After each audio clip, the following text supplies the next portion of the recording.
The bell rings before dawn, not loud, not urgent, just enough to wake a body that has barely slept. Wooden doors open in the darkness.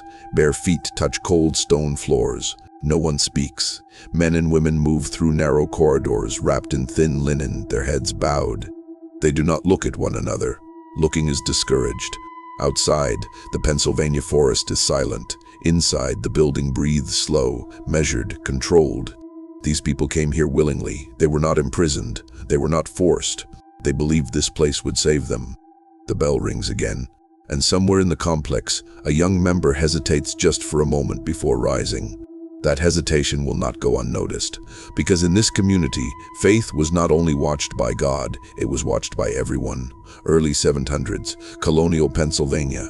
This is a frontier society shaped by migration, religious experimentation, and spiritual anxiety.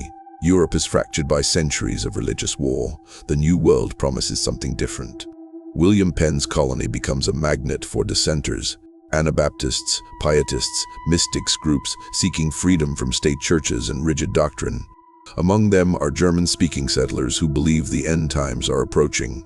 They read Revelation not as metaphor, but as schedule. In 1732, along the banks of the Coquelicot Creek, a settlement forms.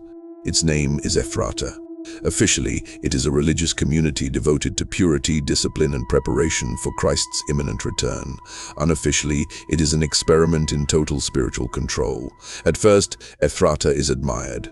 Visitors describe its order, its music, its apparent peace. Members rise at midnight for prayer. They eat sparingly. They renounce marriage. They sleep on wooden boards, sometimes with stones for pillows. All of this is considered normal, even admirable.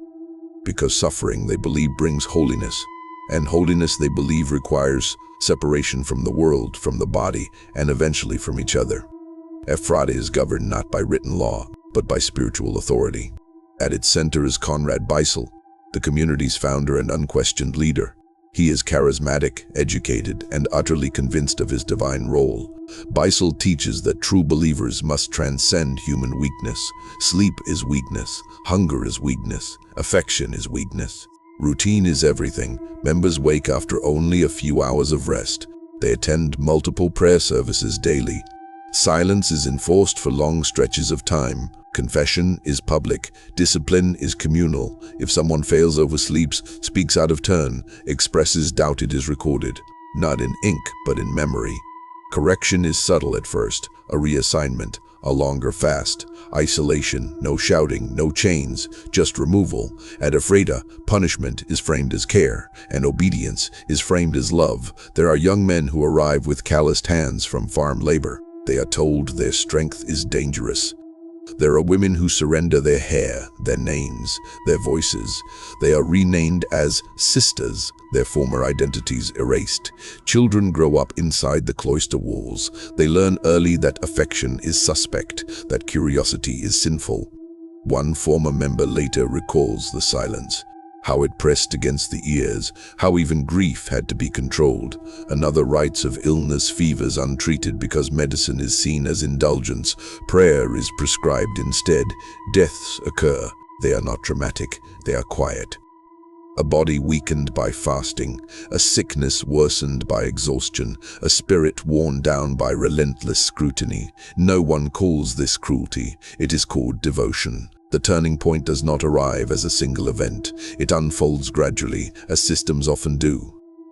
By the 1740s, Ephrata's internal discipline intensifies. Leadership becomes more centralized. Dissent is no longer tolerated as spiritual struggle. It is labeled rebellion. Members begin reporting each other, not out of malice, out of duty. Private thoughts become communal property. Letters are monitored. Friendships are discouraged. Those who question Beissel's authority are shamed publicly. Some are expelled, cut off from the only life they have known. Others stay and learn to suppress themselves completely. This is when the community turns inward, not against outsiders, against its own. Ephrata lasts for decades. Its reputation remains largely intact. Why? Because suffering leaves little record. Many internal documents are controlled by leadership. Personal writings are destroyed or revised. Deaths are recorded without detail. Local authorities do not intervene. There are no laws against voluntary religious discipline, and members rarely leave. Those who do are often dismissed as weak or spiritually failed. What remains are gaps, unmarked graves, unnamed former members, stories hinted at but never fully told. Historians later note the absence more than the evidence. The silence itself becomes the record. By the late 18th century, Ephrata begins to decline. The American Revolution reshapes society. New ideas about individual liberty spread. Membership dwindles. Beisel dies in 1768. Without him, the system loses cohesion but not its legacy. No trials are held, no leaders are punished. The community simply fades. Today, Ephrata Cloister is a historic site. Tourists admire its architecture. Its choral music is celebrated. The discipline is mentioned briefly. The suffering, cautiously. There is no reckoning. Ephrata was not an anomaly. It was an early American experiment in total belief. Its members were not deceived strangers. They were neighbors, families, volunteers. What happened there did not require violence. It required certainty. The certainty that obedience is virtue, that suffering purifies, that questioning is dangerous. Ephrata reminds us that communities do not need weapons to turn on their own. They only need silence and faith that no one is allowed to leave, especially themselves.